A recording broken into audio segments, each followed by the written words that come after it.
अभी माधव जब मैं ऊपर गया तो मिसेस वर्मा बोली कि तुमने आज बालों में तेल नहीं लगाया।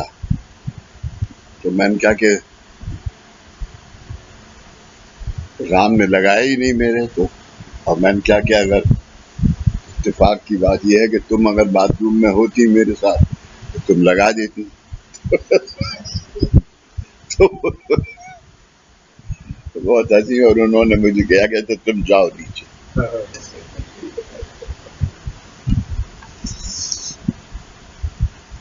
जीव अपने पूर्व जन्म कर्म के अनुसार जन्म लेता है। जन्म लिए बिना जीव की जन्म मृत्यु जन्म एवं यंत्रणा से मुक्तता नहीं हो सकती। अगर जन्म नहीं हो फिर से तो आदमी का कर्म नहीं निवारण होगा, और अगर कर्म निवारण नहीं होगा तो उसको फिर से मृत्यु और कष्ट उठाना पड़ेगा। इसलिए ये जो जन्म हुआ है, और इस जन्म में खास तौर से खास बात क्या है, गुरु मिल गए।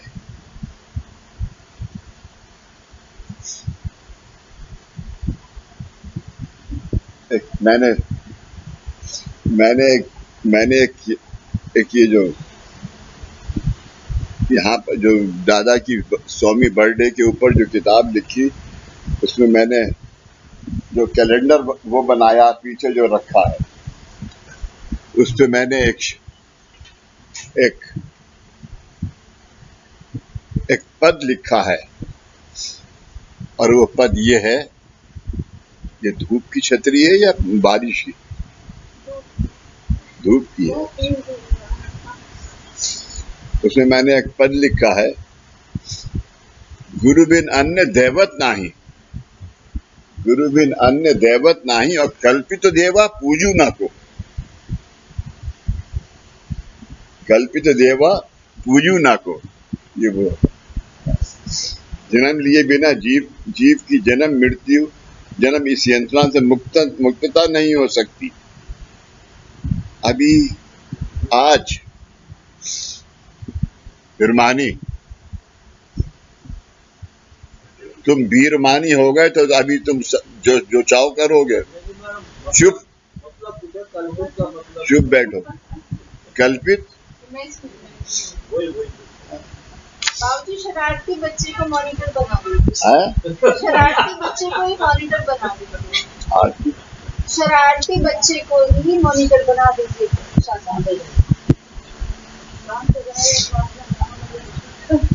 मृत्यु जन्म यंत्रणा से मुक्तता नहीं हो सकती। यानी अगर जन्म नहीं हो तो हम ना तो कर्म से मुक्तता है और ना दुख से मुक्तता है। इसलिए जन्म तो होना ही होना है, और वो अच्छा है जन्म होना। और आज क्यों अच्छा है कि तुम्हारे 5 कर्म ऐसे थे कि जो बाबा ने तुम्हें यहाँ बुला लिया। ऐसा गुरु, इसीलिए गुरु बिन अन्य दैवत नाही, कल्पित देवा पूजू ना को। तो बहुत से गुरु फिर रहा है, नहीं हो सकती। जीव ने जन्म लेना योगी है, जीव ने आदमी ने जन्म लेना योगी है, जरूरी है, परंतु जन्म प्राप्त होने के बाद आपका जन्म अज्ञान से व्यतीत होता है।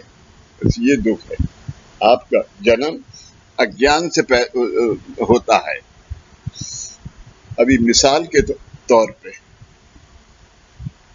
मैं सालों से ये रोता हुआ आ रहा हूं कि संडे के दिन और काम छोड़ के और अपॉइंटमेंट अपने तय करने से ओमकार साधना, आरती साधना, मुलाकात साधना जरूर सुनते जाओ। और अगर तुमने ये 3 तत्व सुन लिए तो तुम्हें ओम मिल गया, और ओम मिल गया तो तुम्हें क्या मिल गया? गुरु, जीव एंड जीवात्मा, फिर पंच परमार्थ।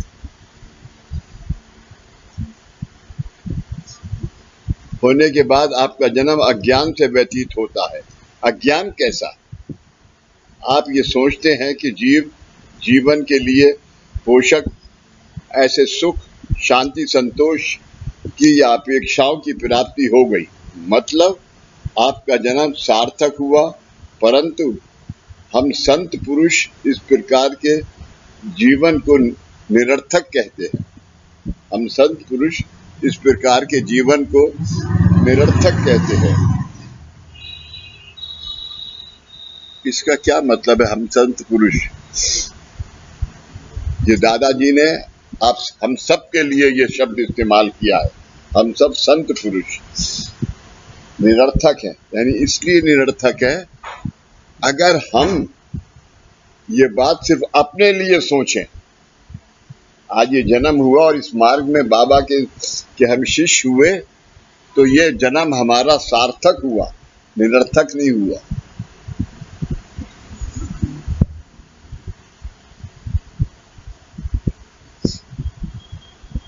ऐसा क्यों? जीवन में सूक्ष्म और कारण अवस्थाएं महत्वपूर्ण हैं। जीवन में सूक्ष्म और कारण अवस्थाएं महत्वपूर्ण हैं और उनका विकास कर लेना ये जीव ने जन्म लेने का प्रधान कारण होता है। उनको आज जो भी हमारे मृत्यु के बाद मृत्यु का कारण था और अब जो जन्म का कारण है, वो दोनों कारण एक साथ 50-50 तो कम से कम हो जाए। ये अगर प्राप्त नहीं हुआ तो जन्म व्यर्थ हुआ। ये अगर प्राप्त नहीं हुआ तो हमें जन्म व्यर्थ हुआ। मगर आज जो 5 कोष से तुम साधना कर रही हो, वो 5 कोष कर्माधीन नहीं है। वो 5 कोष गुरुवाधीन है। वो 5 कोष तुम्हारे गुरुवाधीन है और वो गुरुवाधीन होने के बाद अभी तुम्हें दूसरों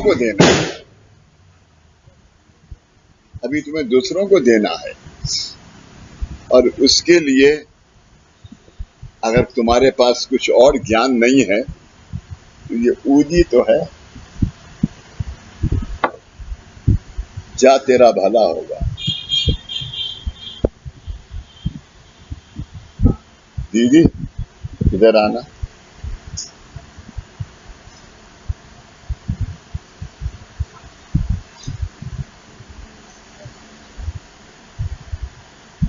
जा तेरा भला होगा। लेकिन जो लोग घर पे काम करने वाले आते हैं ना, उनसे ये मत कहो कि 12 बजे के बाद आना। उनका भी है। तुम्हारी शिकायतें आई हैं मेरे पास। जन्म लेने का प्रधान कारण होता है। ये अगर प्राप्त नहीं हुआ तो जन्म व्यर्थ हुआ। वो तुम्हें प्राप्त करना और इस मार्ग की तुम्हें ये देन है और तुम्हें इस मार्ग में गुरु ने बुलाया है, तो वो प्राप्त करना तुम्हारा भी उतना ही बड़ा धर्म है जितना के गुरु का। अनगा निधीश, तू भी सुन बेटा। अब तुम समझ गए। सेवक, साधक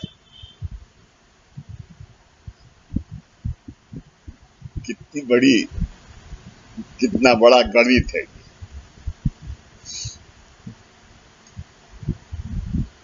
उनके कर्म का क्या कहना है? उनके कर्म की हद ही नहीं। एक दरवाजा बंद होता है 100 खोलते हैं। सलीम बाबा। व्यर्थ हुआ ये हम कहते हैं। जन्म लेने वाले प्रत्येक व्यक्ति के जन्म का कारण इतना महत्वपूर्ण है। जन्म लेने का कारण इतना महत्वपूर्ण है, लेकिन अज्ञान के कारण इस जीवन को तुच्छ माना जाता है। अज्ञान के कारण इस जीवन को तुच्छ माना जाता है। आज ये जीवन ऐसा क्यों है?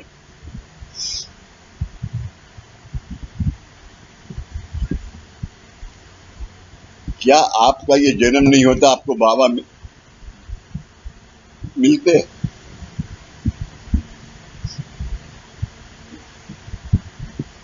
मगर आज मिलने से बाबा के आपको क्या हासिल हुआ?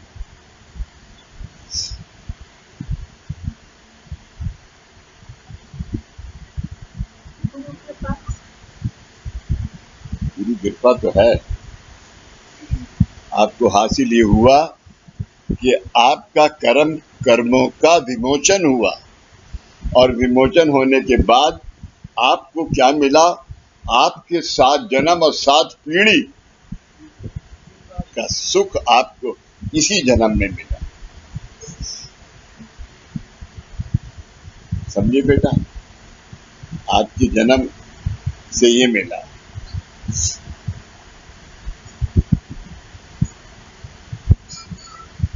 अभी मैं तुझसे ज्यादा और निधि से ज्यादा अंतरा को क्यों प्यार करता तुझे भी हूं मैं, लेकिन तू अंतरा के बाद है।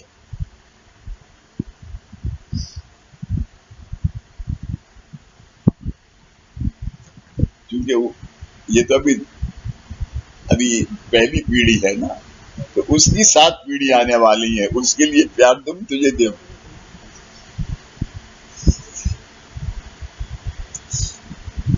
ये क्या प्राप्त हुआ तो जन्म व्यर्थ हुआ, ये हम कहते हैं। जन्म लेने वाले प्रत्येक व्यक्ति के जन्म का कारण इतना महत्वपूर्ण है, लेकिन अज्ञान के कारण इस जीवन को तुच्छ माना जाता है। इस जीवन को तुच्छ माना जाता है।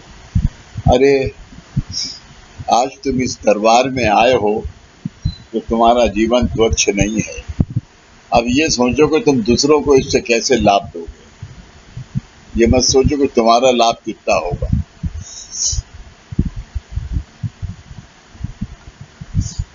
आज आपको तीनों देव से समझ गए जी।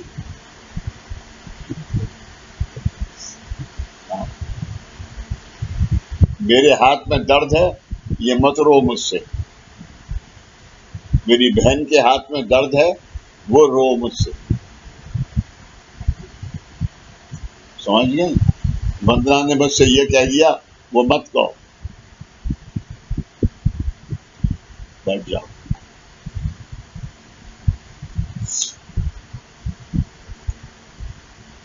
लेकिन अज्ञान के कारण इस जीवन को तुच्छ माना जाता है। आज आपको तीनों देहों से युक्त ऐसा जीवन प्राप्त हुआ है। तीनों देह कौन से? सूक्ष्म, कारण और हाँ। आज आपको तीनों देहों से युक्त जीवन प्राप्त हुआ है। जब तक ये जीवन है तब तक आपकी कोई भी अहिक अपेक्षा, चाहे देर से ही सही लेकिन अवश्य पूरी होगी। चाहे देर से ही सही, अहिक अवस्था ये समझ लो आप। और जहां तक मुझे अपना ख्याल है, इतने आदमियों में कम से कम आज जो साधना में आए थे, और इतने आदमी में कोई आदमी ये नहीं कह सकता कि मेरी अहिक जरूरतें पूरी नहीं हुई। अब ये बात दूसरी है कि भाई ये एप्पल 5 है, लेकिन मुझे 7 मिलना चाहिए, इसका तो कोई अंत ही नहीं है। समझे बाढ़ ईमानदार? अगर आपका ये जन्म व्यर्थ चला गया तो आपके इस जन्म का जो कारण भाव है, उसके द्वारा आपके जीवन के लिए पोषक ऐसी अवस्था आप निर्माण नहीं कर पाएंगे।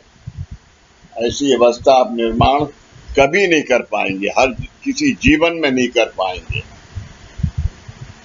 इसलिए आज जो आपके पास है वो औरों का है।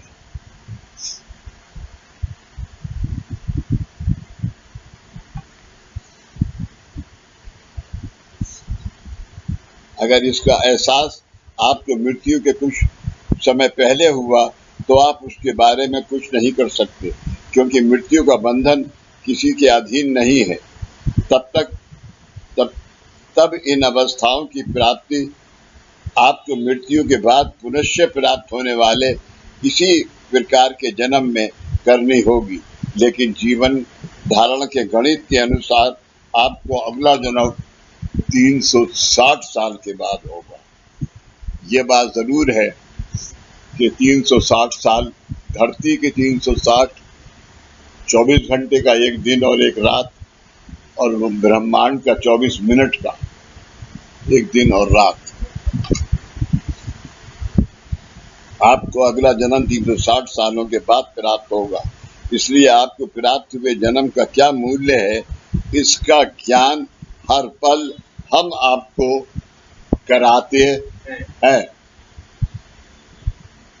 तुम कराते हो जो भाई, आओ यहाँ बैठो। बाबू जी, इससे रिलेटेड एक इंसिडेंट याद दिलाऊं आपको। इस तरह से एक गुजरात से आपसे मिलने आए थे एक बहुत बुजुर्ग आदमी, तो उनके भाई के बच्चे और उनके बच्चे, टोटल 5 बेटे थे उनके घर में। तो उन्होंने भाई के बच्चों को भी एक ही रखा और गवर्नमेंट जॉब कुछ करते थे। तो आपके पास आए कि अब सब खत्म हो गया, सारा पैसा मैंने उन सब पे लगा दिया और अब मुझे कोई नहीं देगा। तब आपने उन्हें कहा कि अब आप यहाँ क्यों पहुंचे, अब मैं आपको क्या कहूँ और बाबा आपको क्या देंगे। तो ये वही बात है। परंतु आपको ये सब किसी प्रयत्नों के बिना प्राप्त होने के कारण आप इसका मूल्य नहीं समझ सकते, क्योंकि ये आपको आसानी से प्राप्त हो गया, इसलिए आपके लिए इसका मूल्य नहीं है। अपने जीवन समझ गया पुष्पांडे कि तू चीखता फिरता है, वो अपना दिमाग से निकाल दे। अच्छा, हाँ,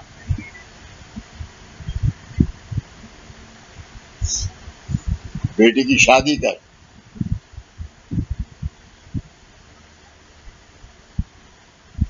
ये तो तेरे आज के कुर्सी पे बैठ के कह रहा हूँ, तेरे घर ही बैठी रहेगी।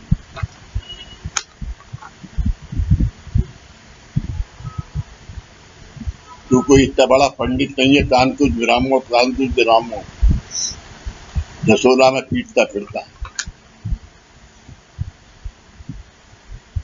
अपने जीवन की सूझ और कारण ये स्वाभाविक अवस्थाएं आप गुरु मार्ग से या अन्य देव देविक मार्ग से साध्य कर सकते हैं। ये तेरा कार्य करने के लिए किसने किसी को प्रेरणा दी है? बाबा ने। थप्पड़ मार अपने, मार ऐसे। आप मारिए ना। मैं तो नहीं मारूंगा।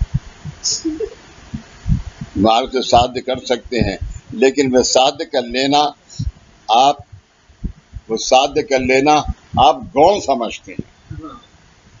साध्य कर लेना आप इतनी जोर से हैं क्यों करते हो?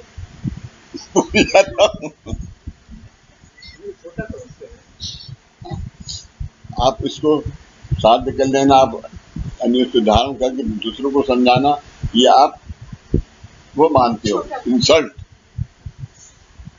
वास्तव में प्रपंच घर गृहस्थी यथा योग रीति से करना कठिन है। वास्तव में प्रपंच घर गृहस्थी यथा योग रीति से करना कठिन है, लेकिन परमार्थ कई गुना सुलभ और आसान है।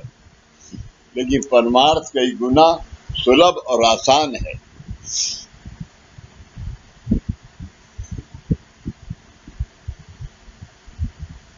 बता बेटा क्यों आसान है?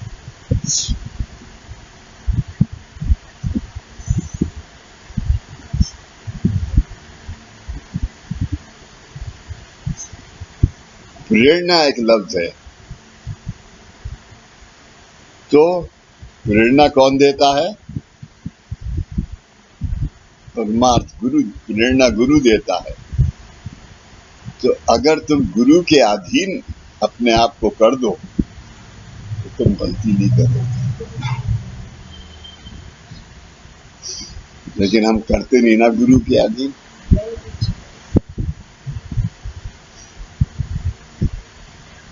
दो बातें आ जाती हैं, एक तो मैं और ये तो गधा है, मुझे नहीं कह रहा हूँ। और वो समझ भी गए कि आप नहीं कह रहे। वो कह भी देंगे तो सौभाग्य है। अच्छा नहीं, मेरा हाथ गलत उठ गया, इधर से बीच से इधर चला गया।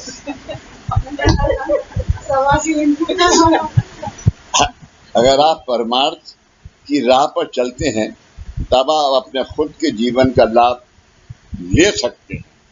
अगर आप परमार्थ की राह पर चलते हैं तो आप अपने जीवन का लाभ ले सकते हैं। मैं आप सब लोगों को यही सब बताता हूं। मैं ये 22 साल मुझे दादा ने किस कदर मारा है, गालियां दी हैं, सड़क पे निकाला है, और मुझे जब मुझसे ट्रेन पे मुझसे जाने को कहा है कि तुम निकल जाओ यहाँ से, मेरे घर से जाओ, तो दीपक के हाथ 10,000 रुपए और मेरा टिकट भेजा। लेकिन मैं इतना बड़ा उल्लू था कि मैं इसको समझ नहीं सका। दीपक से यही कहता था, क्यों डर गए क्या?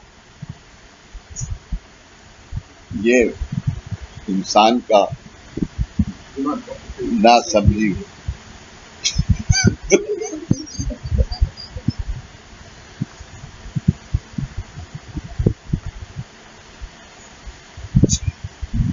तुमने इसका दिमाग खराब कर दिया। दादा, सुरवीर दादा, ये लाभ ले सकते हैं। और आपके परिवार में जो व्यक्ति अपने आगे के जीवन का कार्यभाग करने के लिए जन्म लेकर आएंगे, आगे का कार्यभाग करने के लिए जन्म लेकर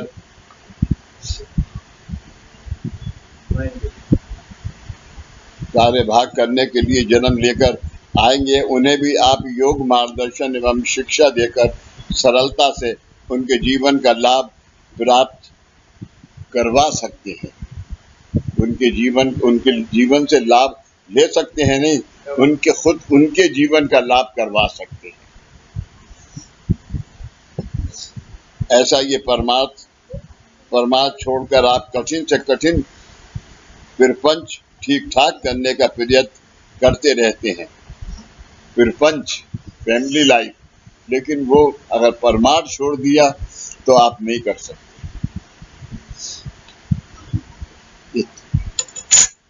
ये तेरे लिए है, समझे तू गधा, तेरे लिए।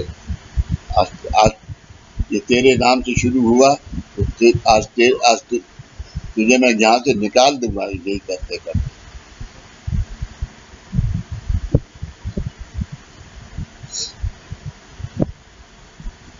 करते रहते हैं प्रपंच में, घर गृहस्थी में, औरतों को अपने पति से लेकर काम वाली बाई तक सबकी मर्जी मन संभालना पड़ती है। तो भाई, हाँ, नीलम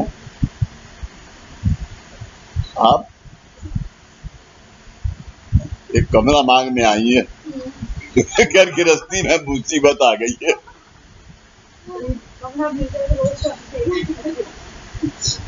परंतु परमार्थ में कभी ईश्वर की मर्जी नहीं संभालनी पड़ती। परमार्थ में ईश्वर की मर्जी नहीं संभालनी पड़ती, बल्कि ईश्वरी आपकी मर्जी के अनुसार सब स्वीकार करते हैं। मर्जी के अनुसार सब स्वीकार करते हैं और फिर आपको सही मार्गदर्शन देते हैं। यहाँ ईश्वर हमारे गुरु है।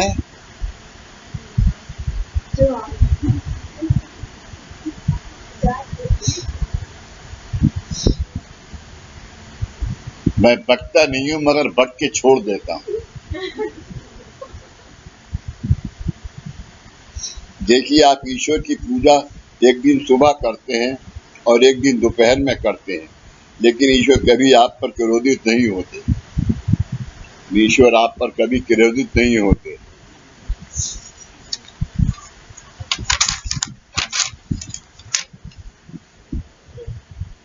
आपका दैहिक विकास हुआ है, ये किस तरह समझ सकते हैं?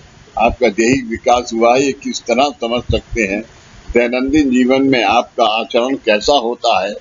दैनंदिन जीवन में आपका आचरण कैसा होता है?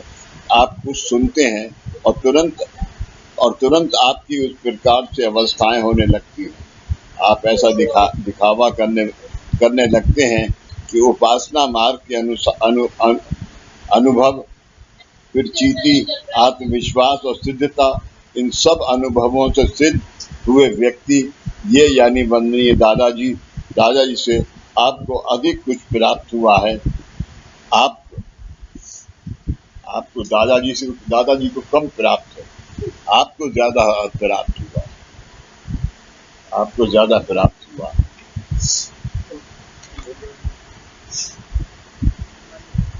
बॉम्बे में माटुंगा कल्चरल सोसाइटी के अंदर 8वीं सेमिनार हो रही थी। तो 8वीं सेमिनार में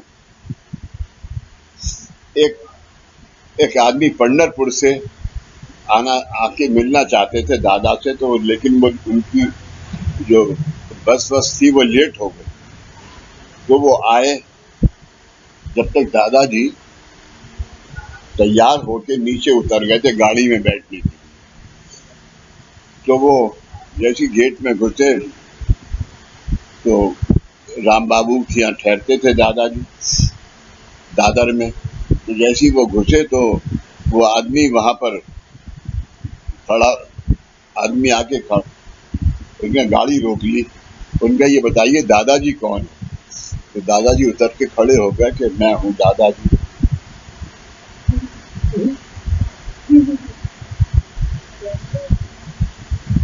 आप दादा हैं, गुरु हैं आप। पैंट, शर्ट, कोट, आप गुरु हैं। मैं गलत आ गया पंढरपुर और उनका मैं तो थोड़ी देर के बाद वो हाल में वापस आए और उन्होंने कहा कि यहाँ पर मुझे तो बहकाया गया था गुरु, यहाँ गुरु कौन है? तो उस वक्त दादाजी को ये एहसास हो गया था। राजा जी वहाँ कुर्ता पैजामा पहन के आ गया, स्टेज पे बैठ गए। उनका ये गुरु हैं। ये वही आदमी है जो यहाँ एक शक्ल के भी 2 आदमी हैं। उसने पूछा ड्रेस अलग अलग। तो दादाजी ने कहा कि गधे, क्या गुरु कपड़े से पहचाने जाते हैं? मैं वही हूँ। तो तुमने अभी गुरु ना समझ छोड़ दिया था। अन्य व्यक्तियों के प्रति आपकी ऐसी भावना होती है कि वे किसी घटिया नगरी से आए हैं और आप किसी दिव्य नगरी के दूत हैं। इस प्रकार का आचरण उचित नहीं है। आप ये नहीं सोचते हैं कि मेरे सामने आया हुआ ये व्यक्ति एक दुखी जीव है और मेरे जीवन के आरंभ में जैसे मुझे कृपा आशीर्वाद की आवश्यकता थी, वैसी आज इसे भी है।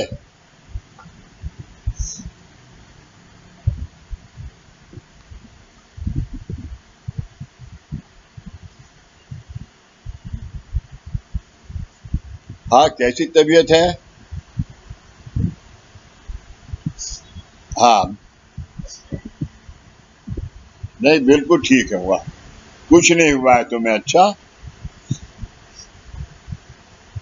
नहीं, एक सेकंड भी नहीं।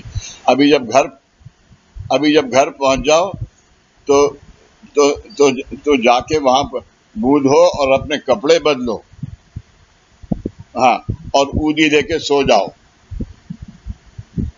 हाँ हाँ, बिल्कुल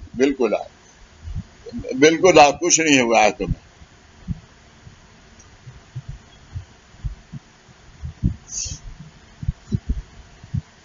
अभी माधव, ये अभी इसी वक्त मैं साधना करके जा रहा था तो मुझे जीने में टेलीफोन आ गया लिफ्ट के अंदर। ये वो एक लेडी की मदर की डेथ हो गई थी। उनका आज वो कुछ कीर्तन उर्तन क्या होता है। आएंगे तो हाँ, वो था तो उसके अंदर वो अंदर जा रहे थे तो एक कौवे ने ऊपर से कुछ उसने फेंक दिया तो वो उनके सिर पे गिरा और वो देखा उन्होंने कि अरे इतना गंदा बदबू आ रही है। खैर वो अंदर जाके बैठ गए तो उनकी और उसी की सोच में तबीयत खराब हो गई और जब वहां आरती वारती है और जब निवेदन पढ़े गए तो उससे वो बीमार हो गए और उन्होंने कहा कि बाबूजी मेरे तो हार्ट के अंदर तकलीफ हो रही है, मैं क्या डॉक्टर के जाऊं? तो मैंने कहा नहीं। अब देखिए माधव, एक सेकंड का ये आप विचार करें तो नीतीश, तुम भी, सुबीर भी और संजय कांगया वो तो सो गया होगा रोटी बना के।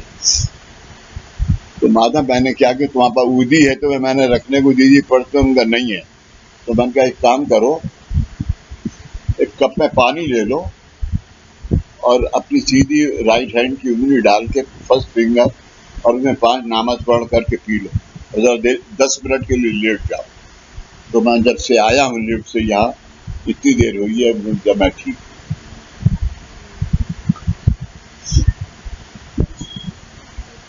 आप आप आप आपको सामने वाले से कितना कनेक्ट है कि ये बाबा का भक्त है, ये बाबा का भक्त है बस। उस समय मेरे गुरु ने बदनी दादाजी ने मुझे मार्गदर्शन करते समय उनकी दिव्यता या भव्यता का प्रदर्शन नहीं किया। उनकी दिव्यता यानी जो उनकी नॉलेज थी और भव्यता यानी जो उनका भाव था कहने का, उसका प्रदर्शन नहीं किया, बल्कि अत्यंत मृदुता से और प्रेम से योग मार्ग से दिशा दिखाई थी। प्यार से किसी आदमी से जो यहाँ कामकाज को आया है, प्यार करना उतना ही इम्पोर्टेंट है जितना कि एक बच्चे को, 3 दिन के बच्चे को माँ ने दूध पिलाना।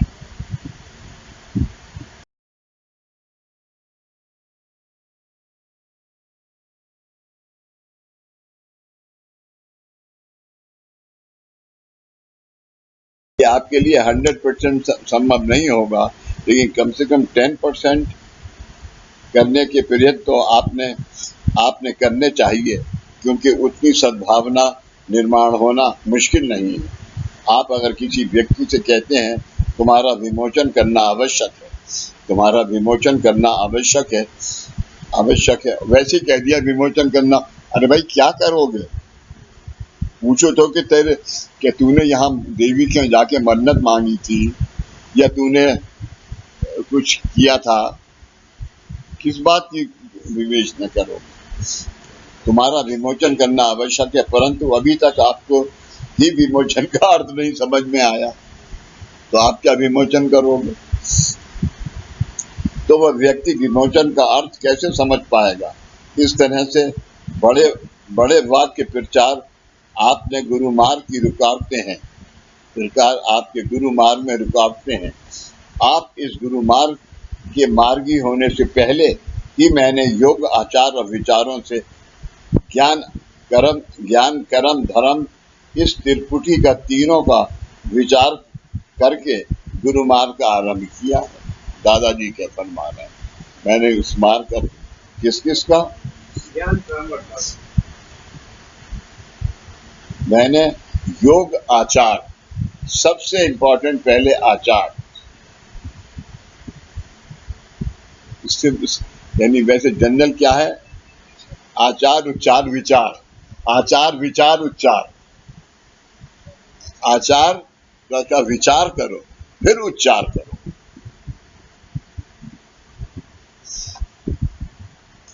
बकौल दादाजी के तू गधा है, अरे भाई ये कहने की क्या बात है कि तू गधा है? लेकिन इसकी तरह पहले समझो तो कि अपनी लड़की के कुल्हाड़ी मार रहा है और मेरी नहीं सुनता, बाबा की नहीं सुनता, तब मैं इसे गधा कह रहा हूं। विचार करके गुरु मार्ग का आरंभ किया है। आज वही गुरु प्रसाद औरों के कल्याण देने का कर्तव्य करते समय आप कैसा बर्ताव करते हैं। केवल किसी को उरी देते समय आप ऐसे हाव भाव करते हैं कि मानो आप कोई नर्तक ही हैं। नर्तक मतलब नचाने वाले। हाँ, ये कहकर मैं आपके दोष नहीं दिखा रहा हूं, परंतु आपको ये बताना चाहता हूं कि ईश्वर की साधना या उपासना करते समय आपने अपना विकास यानी आपके सूक्ष्म कारण देखा का विकास करना है। सूक्ष्म कारण अंदर के देह का क्यों करना है अंगा?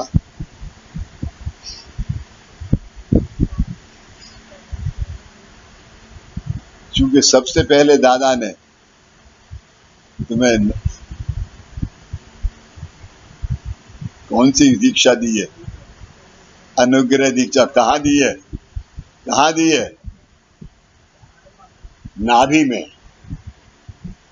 नाभि में ये अन्नमय कोश है। हाँ, आज मैंने नीलिमा से कहा कि चलो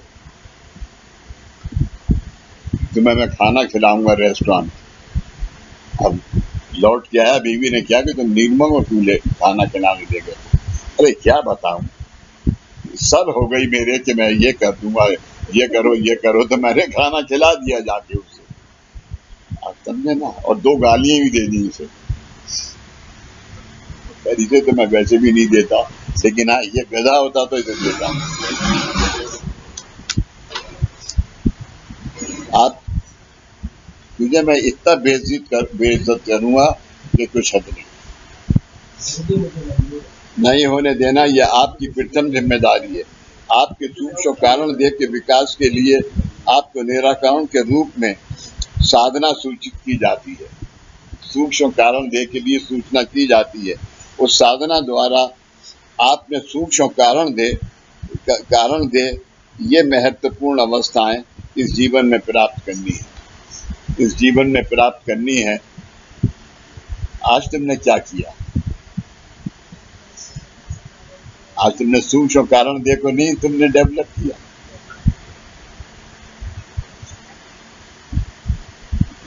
स्थूल देह तो ऑलरेडी दामन में विसर्जन हो चुका है। बाबूजी, हाँ, बहुत सूक्ष्म और कारण नहीं, मतलब यहाँ पे उनका जन्म का कारण उदित करने से रिलेटेड है। यहाँ पे जो इसका संदर्भ है जन्म के कारण को उदित करना है। जन्म के कारण का तुम कैसे उचित करोगे? अभी तुमने क्या किया? आज सुबह उठ के इधर देखो जरा मेरी तरफ, साबुन लगाया, दाढ़ी बनाई, और तुमने देखा कि इधर उधर बाल तो नहीं रह गए, तो सब छील दिए। फिर आके लीना के पास बैठे, तो लीना ने क्या कह रहे, लल्लू तू तो अब लल्ला लगने लगा।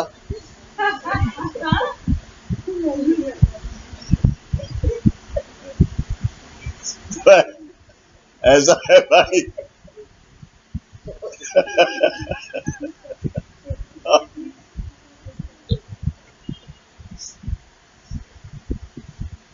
वैसे बेटा लीना, ये जिंदगी भर लल्ला नहीं हो सकता।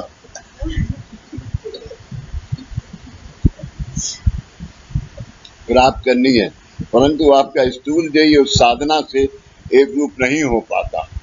स्थूल देह ये जो है ये साधना से नहीं हो पाता। इसलिए नहीं हो पाता कि आप साधना करते वक्त एकाग्रित नहीं होते। आपका दिमाग कहीं और जाता है, भाषा कहीं और जाती है और मन कहीं और जाता है।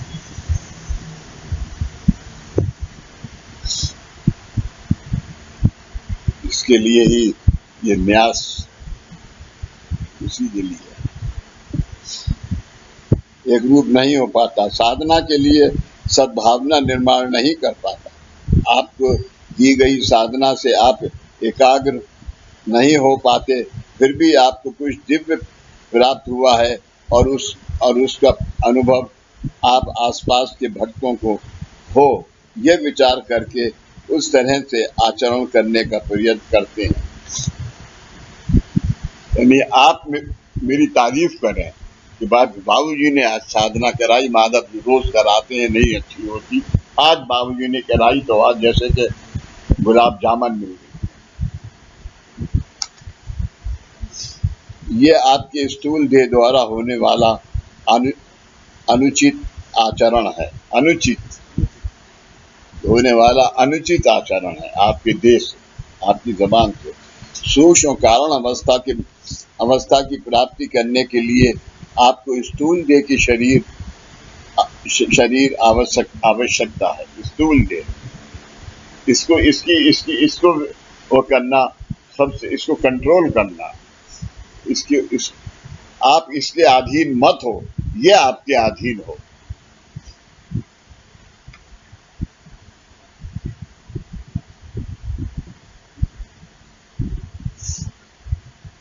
आज ये संजीव फल लाता है तो एक प्लेट तामन की जो है कटोरी वो निकालता है और उसमें से 4-4, 5-5 पीस रखता है। लेकिन जब मैं इससे कहता हूँ कि यार आज थोड़ा सा कम देना, तो ये कम दे देता है। लेकिन अगर इसकी जगह समाधार होते तो जैसे उसमें तरबूज था, खरबूजा थे और 2-3 चीजें थी, तो जो इन्हें सबसे ज्यादा पसंद नहीं था वो ज्यादा भर देते प्लेट में, बाकी बाद में वो फल खाए जा सकते। ये बात ये रोज होता है मेरी होता है ड्रामा, सुबह शाम मेरे आगे। क्या है वो दादा का एक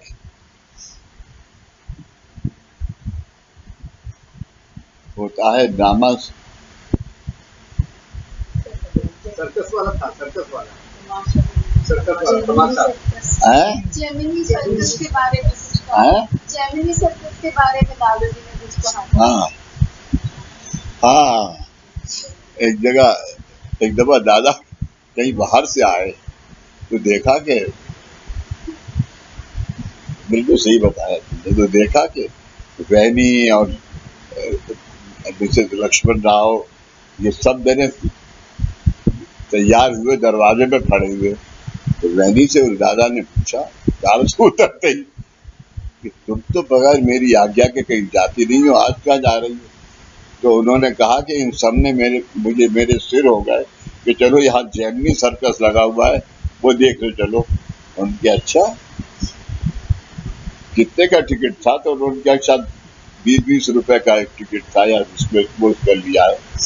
तो उन्होंने क्या कि इतने पैसे बेकार खर्च किए, सुबह 9 बजे मेरे साथ में बैठ जाना, देखो कितना जेमिनी सर्कस होता है, काम काज का दिन है।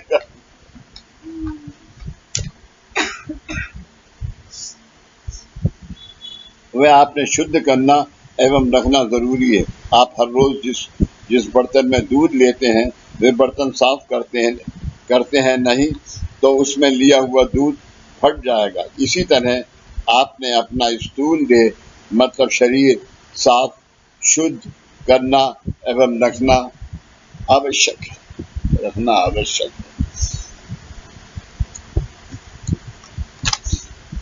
माधव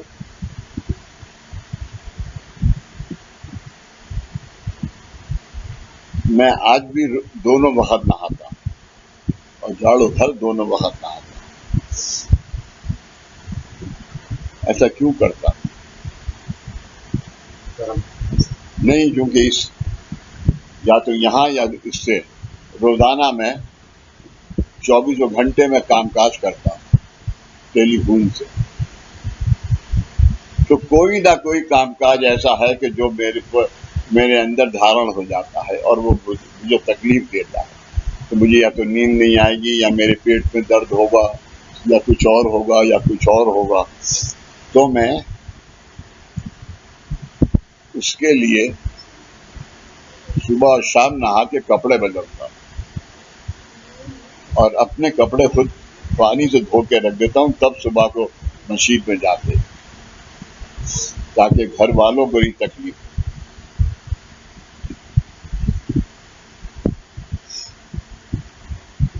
मैंने आपको अभी एक बात बताई थी, जब मैं वो 21 दिन का साधन कर रहा था तो दादा ने कहा है कि चारों तरफ तुम्हारे कर्मों की गति इतनी हो जाती है कि तुम्हारे हाथ काम नहीं करते, कमजोर हो गए। आप ये देखिए कि कल रात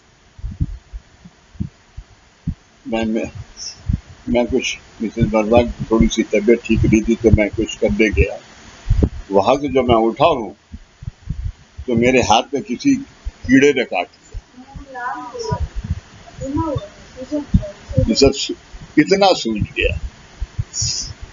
अब मैं इसे सहलाए जाऊं, खुजाऊं नहीं कि भाई कीड़े ने कहाँ काटा, जब तक मैं इसे शांत करने की कोशिश करूं कि फूलता चला जाए। कुछ नहीं, खैर मैं गया कि तो मैंने फौरन राम को क्या कहते साफरामाइसिन का वो लाया, तो साफरामाइसिन लगाते ओम श्री साईनाथाय नमः, ओम श्री साईनाथाय नमः। तो माधवती भी इतना बात नहीं है। बाबूजी कीड़े के काटने से नींबू लगाने से जल्दी आराम आता है। कीड़े के काटने से नींबू से जल्दी आराम आता है। वो तुम जानो। उसका भी नहीं होगा। तो आइंदा अब आगे तो तुम्हें टेलीफोन जब मैं जरा आ जाओ कीड़ा लेकर। जरूर। आपको स्थूल देह के माध्यम से सूक्ष्म कारण अवस्था प्राप्त करनी है। स्थूल देह से सूक्ष्म कारण अवस्था प्राप्त करनी है। ये अवस्थाएं आपके दैनंदिन उपासना के लिए तथा निराकरण के लिए पोषक होती है। उपासना और निराकरण के लिए पोषक होती है, आपके स्थूल देह के लिए नहीं, आपके स्थूल देह के लिए नहीं। इसलिए माथे पर सिंदूर, गले में रुद्राक्ष माला, बदन पर केसरी परिधान जो पहनते हैं, भस्म लेपन आदि स्थूल देह पर धारण करने से सूक्ष्म कारण अवस्था प्राप्त होती है या होगी, ऐसा नहीं है।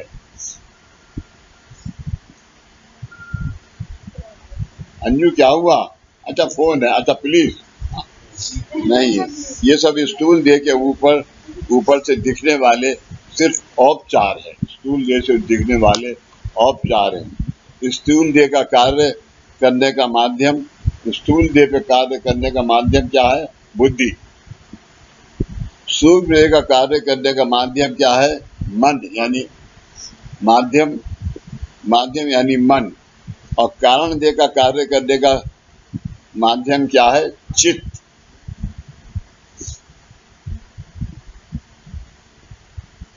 सब सुख स्थूल देह के माध्यम द्वारा हो आपकी दैनंदिन उपासना यानी पूजा अर्चना, जाप, पोथी पाठ इत्यादि विधि आपके स्थूल देह के माध्यम द्वारा होते हैं और उनके इष्ट परिणाम आपके सूक्ष्म कारण देह पर यानी आपके मन और चित्त पर होते हैं। आपके मन और चित्त पर होते हैं। स्थूल देह पे जो होते हैं आपके मन और चित्त पे होते हैं। इसलिए आखिर में क्या है? सर्वमंगल मांगल्ये शिवे सर्वार्थ साधिके शरण्ये त्र्यंबके गौरी नारायणी नमोस्तुते। ये आपकी जुबान से निकल गया तो वो तीनों माध्यम जो है वो सूक्ष्म हो गए। आपकी दैनंदिन उपासना में आपका मन और चित्त तदाकार एक रूप होकर चिदानंद स्वरूप के आनंद का अनुभव करने की अवस्था आप कब प्राप्त करेंगे, इसके लिए आपकी प्रथम जिम्मेदारी ये है कि साधना करते समय स्थूल देह द्वारा अनुचित आचरण नहीं होने देना चाहिए। ये स्थूल देह है और बड़ा मुश्किल है ये। कोई ना कोई विचार उस वक्त आता रहता है और वो विचार आने के कई रीजन भी हैं, जैसे कि एक आदमी हर वक्त मेरी बात में बोले चला जा रहा है तो वो अनुचित विचार आएगा ही आएगा, और दूसरा आदमी पीछे बैठ गया उसके, तो दो मिल गए। इसके लिए आपकी प्रथम जिम्मेदारी यह है कि साधना करते समय स्थूल देह द्वारा अनुचित आचरण नहीं होने देना है। आप कार्यालय में कैसे बैठते हैं, आप कार्यालय यानी ऑफिस के अंदर कैसे बैठते हैं, संजीव, माधव, बिरमानी, सुबीर और सीमा भी तो जाती है पार्लियामेंट नहीं,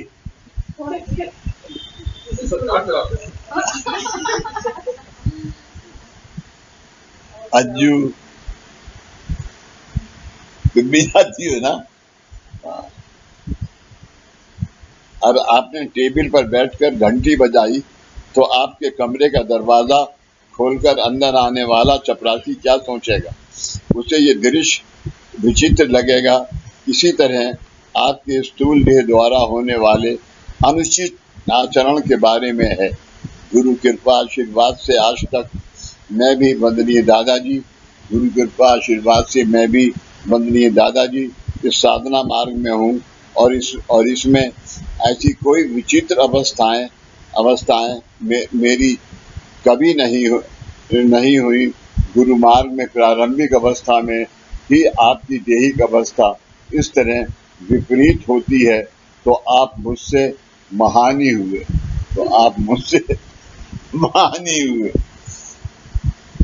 आरती करते समय किसी को चक्कर आया तो वह आरती के कारण नहीं है, किसी अन्य कारण से चक्कर आ सकता है। आरती करते समय आंखें बंद होती हैं, आप कहते हैं मैंने कुछ विचित्र देखा और वह दूसरों को बताते हैं, ये उचित नहीं है।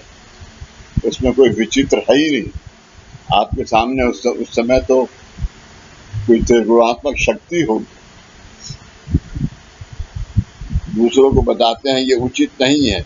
ऐसे अनुभव जो मेरे अनुभव से परिचित नहीं है वह आपको इस मार्ग के लिए पात्र करने की तैयारी करते समय अगर आपको होने लगे तो क्या मैंने आपको विकसित अवस्था प्राप्त कराने की योजना बनानी चाहिए या पहले आपको ही ठीक करने की योजना बनानी चाहिए। इस तरह के लक्षणों का अनुभव गुरु मार्ग में साधना करने वाले साधक को नहीं आता। साधना करने वाले साधक को नहीं आता। आप सब इस गुरु मार्ग में आए हैं, यहाँ एक व्यक्ति को एक मार्गदर्शन, दूसरे व्यक्ति को अलग मार्गदर्शन और तीसरे व्यक्ति को कुछ और अलग अलग मार्गदर्शन, इस प्रकार से क्या मार्गदर्शन किया है, अलग अलग मार्गदर्शन इस विचार से क्या मार्गदर्शन किया है। आपके जीवनोद्धार जो पोषक दीक्षाएं हैं उनका स्वीकार करके आप अपने जीवन में स्वाभाविक नेचुरल आचार विचार कर सके, इतनी आसान पद्धति से आपको यहाँ दीक्षाएं दी हैं। इस गुरु मार्ग में आप में से हर एक को अलग अलग नामस्मरण या अलग अलग उपासना नहीं दी है, एक ही उपासना, एक ही साधना। मतलब प्रत्येक भक्त भाविक को उसके जीवनार्थ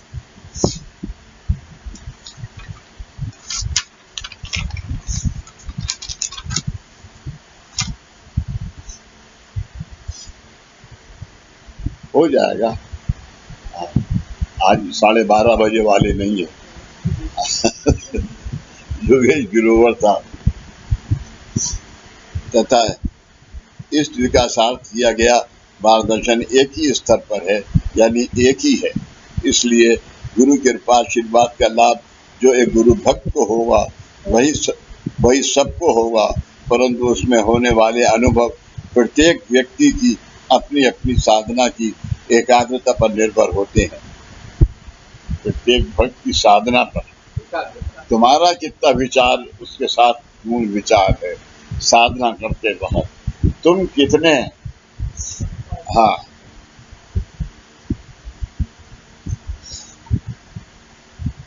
माधव, आपको एक बात बताऊं मैं, आप सब मैंने सुनी। मैं आज तैयार नहीं था। रोजानी मैं बहुत दिनों से साधना घर पे भी नहीं कर रहा, लेकिन आज जब मैं उठा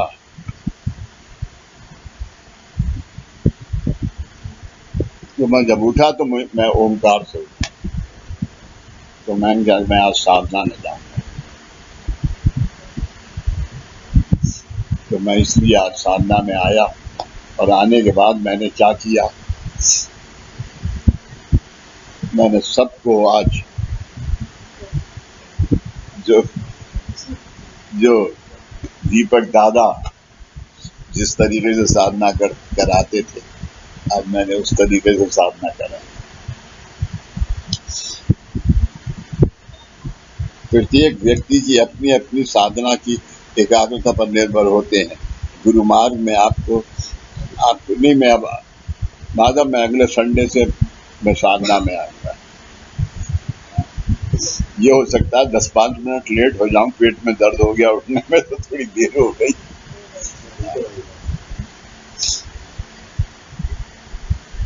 आपको आपके विकास के लिए पोषक बातों की शिक्षा दी जाती है, आपने उसका जतन करना है।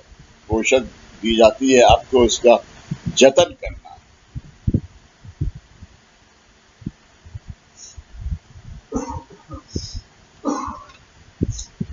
माधव, इसे 8 साल हो गए प्रिंट हुए। तो कल मैंने दानिश को बुलाया और मैंने कहा भाई ये देवघर और घर ये पेट कर दो। तो मिसेज वर्मा बोली, संजू थे कि ये अभी तो सब साफ दिख रहा है, अभी क्या करोगे करा के इसको। तो मैंने कहा कि भाई साफ दिख रहा है या नहीं दिख रहा, लेकिन मेरे अपने शरीर के जो दोष है वो सब इस दीवार में दिख रहा है। अब बताओ तो मैं दिखाऊं क्या? और अगर मैं दिखाऊंगा तो देख नहीं सकते, और दिखाऊंगा तो वो झूठ बोल रहा है। तो इसलिए दादा ने क्या कि मैक्सिमम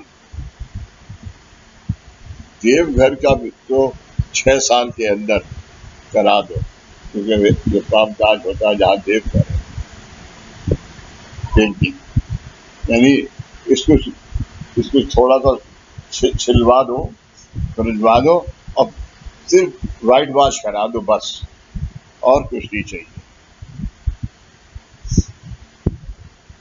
लेकिन आज के दिन वो बात कम है, क्योंकि आज के दिन कामकाज जरूर है यहाँ, लेकिन कामकाज करने के बाद हाथ पैर धोना, एक नामस्मरण करना, बाबा का प्रसाद लेना और यहाँ पर पूरा गौमूत्र, हल्दी, कुमकुम ये छिड़कना। जब हाथ पैर धो लेता हूँ मैं, तब ऊपर जाता हूँ, नहीं तो नहीं जाता।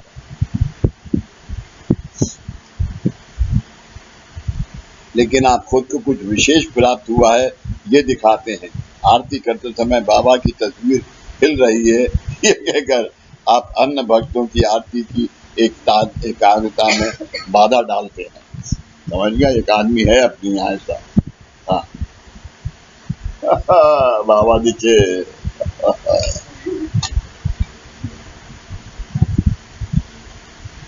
क्या तुम क्या मुस्कुरा रही हो नीलिमा? ये तुम्हारे बिगाड़े हुए हैं। आपके ये लक्षण आपकी मानसिक व्यथा है, आपके ख्वाब हैं। कोई कहता है मेरे सपने में हनुमान जी आए, उन्होंने मेरा सिर दबाया और मैं ठीक हुआ। मानो हनुमान जी को ये एक ही भक्त मिला। अब सवाल ये है, आज मैंने बताया कि एक आदमी को मैंने कहा कि भाई जब मैं सीने से उतर रहा था तो तुझे हुआ है, तुम यहाँ किसी की मृत्यु की वो चेहरा कर रहा है, तो तू ये कर ले साधन। बूढ़ी है तेरे पर्स में नहीं है तो तू ये साधन कर ले, ठीक हो जाएगा। अब मैं ये ढोल पीटूं सब में,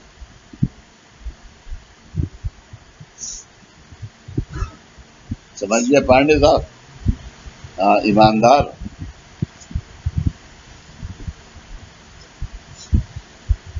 जिनमें प्रवृत्ति एकाग्र होकर सदगुरु चरणों में मन एकाग्र करते हैं, अगर इस तरह के आभास यहाँ उपस्थित पुराने भक्त भाविकों को होने लगे तो उसे क्या कहेंगे?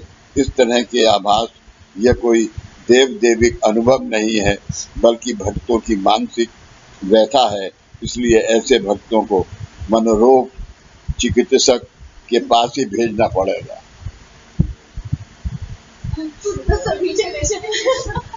इंजेक्शन लगवाओ। आपकी प्रमुखता ये जिम्मेदारी है कि स्थूल देह के माध्यम द्वारा किसी साधन का स्वीकार करके आपने अपने सूक्ष्म कारण देह की विकसित अवस्था प्राप्त करनी है।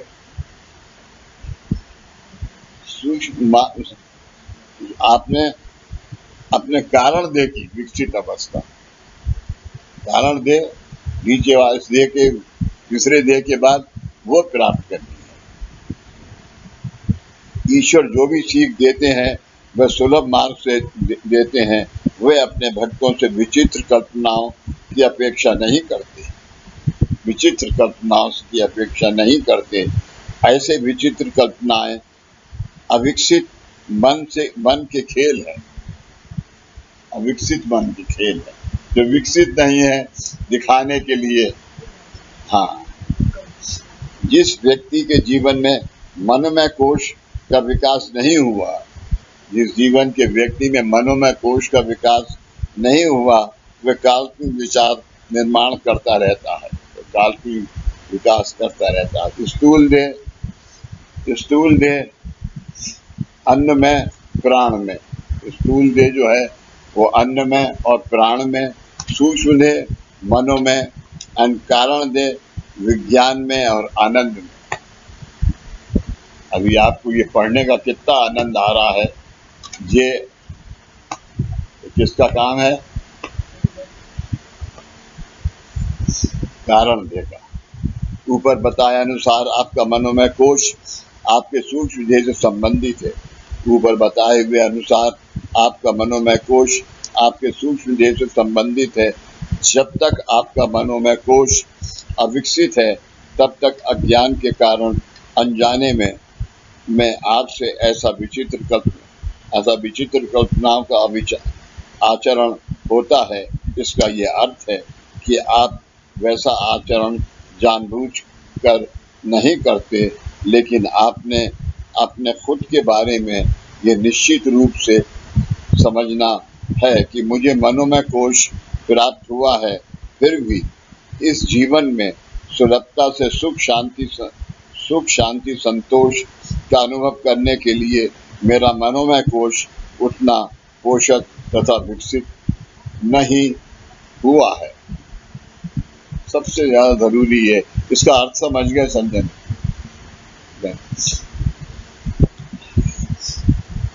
यानी अभी जो मैं कह रहा हूं आपने कितना समझा इसको? समझने के बाद अब आप अपने आज बाबूजी ने ये मुलाकात की, किसी को आप बताते हैं तो क्या बताएंगे? कोई सवाल उसने पूछ दिया तो वो क्या बताएंगे? वो आपको आना चाहिए, वो सवाल आपको आज के दिन इस वक्त जो साधक ये मुलाकात कर रहा है उस वक्त करना चाहिए। मनोमय कोश की अवस्था अपूर्ण यानी अविकसित होती है, तब क्या होता है, आपके चारों ओर अनेक अलग अलग आभास या कल्पनाएं निर्माण करते हैं। उनमें से कुछ कल्पनाओं को आप स्वीकारते हैं और आपको प्राप्त हुए सुख में असंतोष मानकर दुखी होते हैं। अगर आपके आभास या कल्पनाएं ईश्वर के बारे में हैं तो आपको उनमें न सुख है न दुख, परंतु ये आपके मनोमय कोश की अविकसित अवस्था है। ये मनोमय कोश की अविकसित अवस्था है, लेकिन दोनों में से कुछ तो होना चाहिए आपको।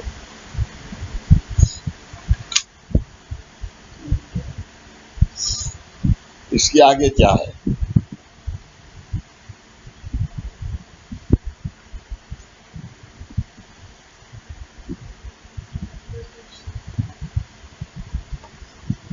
प्रेरणा।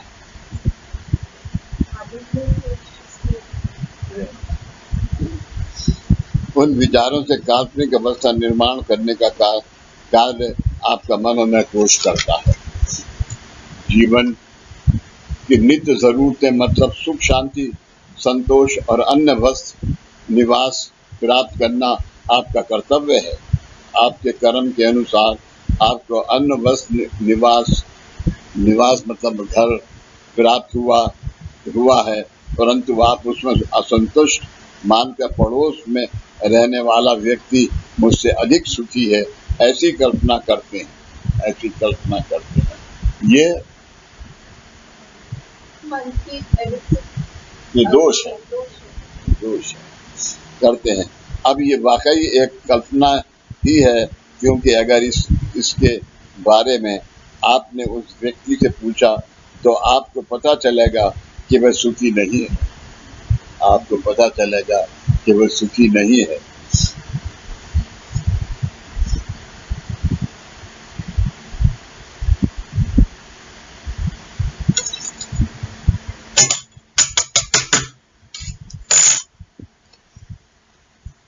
ये पीरमानी है। आपको व्यक्ति आपसे सुखी दिखता है, आपका मकान आपके मकान से अच्छा दिखता है, परंतु उस व्यक्ति के 2 लाख रुपए का कर्जा आपको दिखाई नहीं देता। 2 लाख रुपए कर्जा आपको दिखाई नहीं देता। फिर मुझे ऐसा ही बड़ा और अच्छा मकान चाहिए, ये कल्पना करके आप विचार करते हैं कि लॉटरी लग जाए तो अच्छा होगा, या घोड़े की रेस जीत जाऊं तो अच्छा होगा। ये कल्पना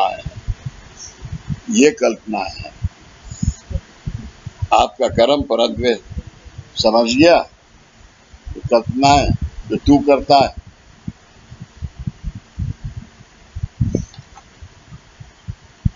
अभी तो मैं देवदत्त की फीस दे रहा हूँ, इसके बाद अगले साल से नहीं दूंगा। तुम जानो, तुम्हारा काम जानो। जब तुम कमाते हो तो दो। कहाँ जा रही है?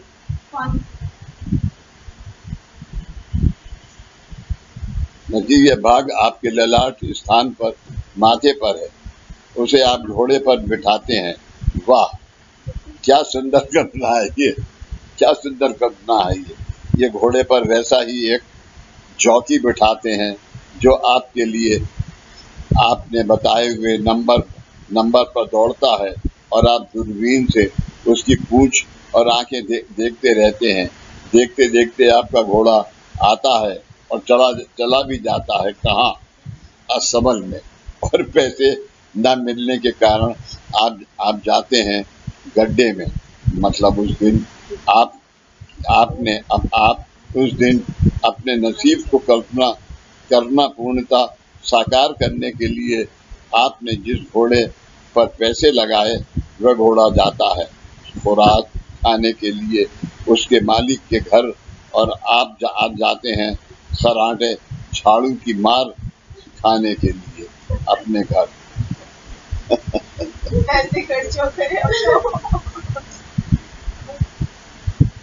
पहले आपको खाने में सब कुछ चाहिए था, पहले आपको खाने में सब कुछ चाहिए था, खाने में ये नहीं वह नहीं ऐसा आप रौब झाड़ते थे, परंतु अब आपको सिर्फ बेसन के साथ रोटी पिठल भाकरी भी चलती है, कुछ खाने की इच्छा ही नहीं होती।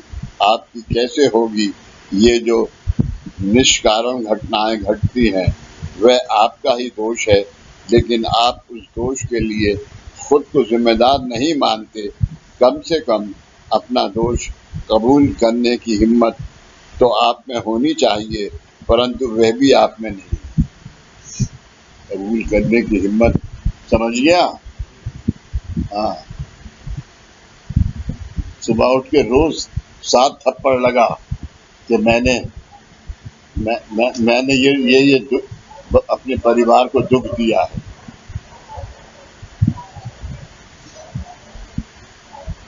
कबूल करते हैं तो आप में होनी चाहिए, परंतु वह भी आप में नहीं है। खुद का दोष होते हुए भी आप कहते हैं कि फलाना सुख मेरे कर्म में ही नहीं है, मतलब कर्म में दोष है, कर्म में नहीं है, कर्म में दोष है। इसी कारण साधक अवस्था में साधक को ईश्वर की प्राप्ति करने के लिए जितने कष्ट उठाने पड़े होंगे, ये एक लफ्ज समझ लीजिए आप। ये क्यों समझ लीजिए, बताओ एनीबडी? इसी कारण साधक अवस्था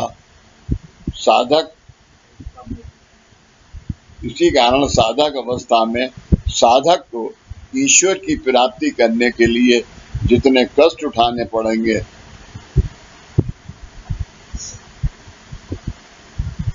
चलो सोच के अगले उसमें बताना, पड़े होंगे, कितने कष्ट उठाने पड़े होंगे, उससे अधिक कष्ट आज मानवीय जीवन में दुख निवारणार्थ और रक्षणार्थ आप मानव के जीवन की समस्याओं के कारण खोजने के लिए उठाने पड़ते हैं। इसलिए आज आप कामकाज करते हैं, किसी से कहिए कि तूने उससे कर्जा लेके ये धंधा शुरू किया था और वो उसके चोरी के पैसे थे, वो मानेगा नहीं इसे, ये दोष है। इसका कारण है आपका अपने जीवन के बारे में अज्ञान तथा अपने जीवन के प्रति आस्था का अभाव। वास्तव में आपका दुख निवारण होकर आपको सुख प्राप्ति का लाभ सुलभता से हो गया है। अब मुझे मेरे सुख और मेरे सूक्ष्म कारण देह का विकास करना है और यही मेरे जीवन का कारण है। ये आपने खुद को बताना आवश्यक है, ये आपको खुद में बताना आवश्यक है, लेकिन आप कल्पनाओं के बस में आकर खुद को किसी नए जग में प्रवेश मिलने वाला है ऐसी भूमिका निर्माण करते हैं। इस संपूर्ण काल्पनिक जीवन की नींव आपके सूक्ष्म एवं कारण देह में स्थित मनोमय कोश की अविकसितता के कारण है।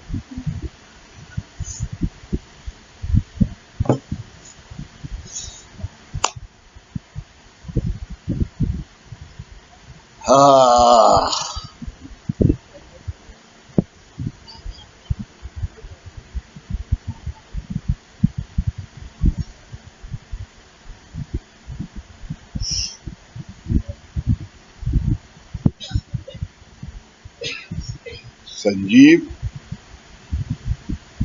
संजीवनी कहते हैं, और नायाब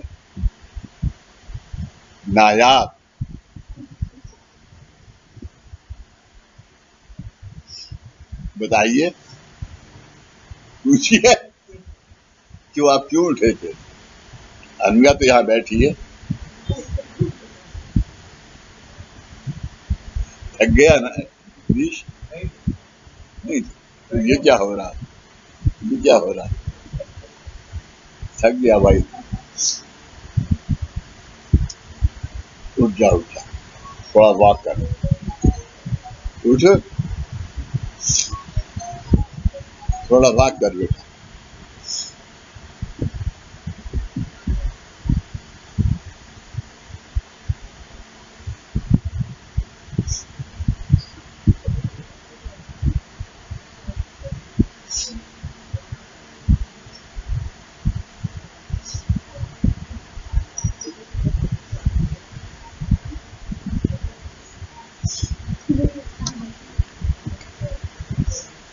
बीच बीच में बहुत बोलते हो, पूछो कोई सवाल।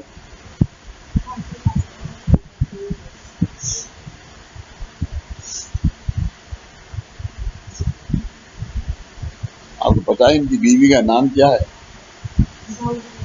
चंद्रमा। चंद्रमा। और मैं हाँ, और मैं उन्हें चंद्रमुखी कहता हूँ।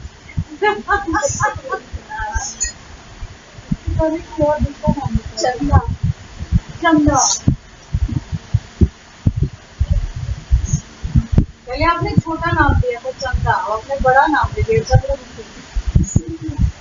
गलती बात, गलती आज की आज। प्यार से नाम बदलते प्रकृति पे निर्भर करता।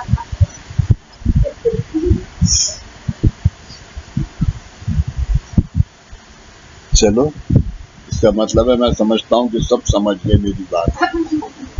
समझ नहीं गए, आपने समझाया। है? आपने समझाया।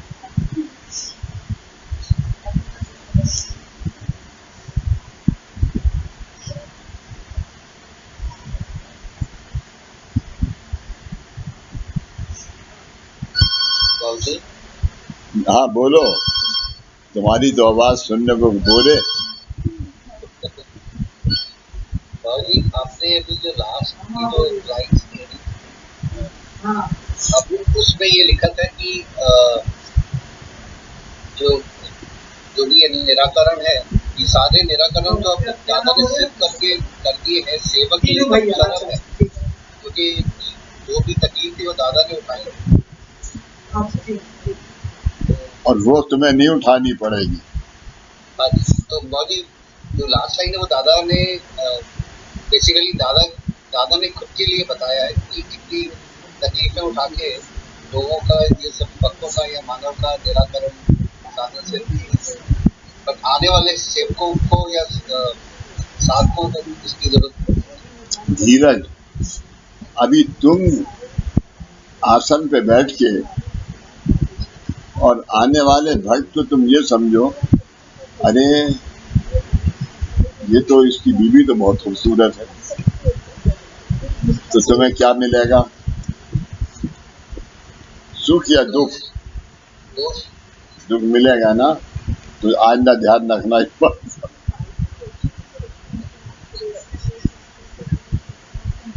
समझ गया? नहीं धीरज, बात ये है कि जब आसन पे बैठो तो उस वक्त विचार यानी गुरु शक्ति तुम्हारी तरफ है। अभी जो तुम उच्चार कर रहे हो वो तुम नहीं कर रहे हो, तो गुरु शक्ति के साथ उच्चार कर रहे हो। ये तुम्हारे मन में पर होना चाहिए विचार, और उसी से तुम्हें दूसरे का निराकरण, गलत भी दोगे तो वो सही होगा।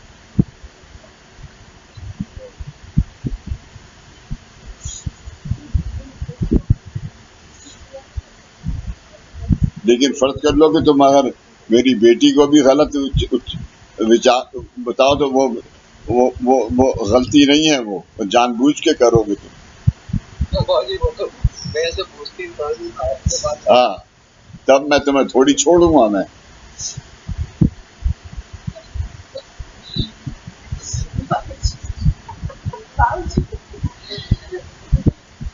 बाबूजी आज मैं चाइना जा रहा हूँ 1 हफ्ते के लिए, 5 दिन के लिए, 5-6 दिन। मीरा तू यहाँ आ जा यार, वहाँ से खाली हाथ जाने दे इसे, तू तनुज को लेके आ जा मेरे पास। बाबूजी, उनका दुआ बीमा कीजिए आप कि वहां से खाली हाथ आना, चाइना से कोविड बहुत फैला हुआ। हमने फोन किया, दीनू भैया ऊपर बैठे हैं, गाड़ी लेके आए। कौन? दीनू दीनू दीनू भैया, दीनू हाँ। तो मोदी जी के हस्बैंड हाँ। गाड़ी लेके गए, गाड़ी लेके आए, माता जी फोन किए, बड़े बाबू जी को बोल दिया। हाँ, कर दिया।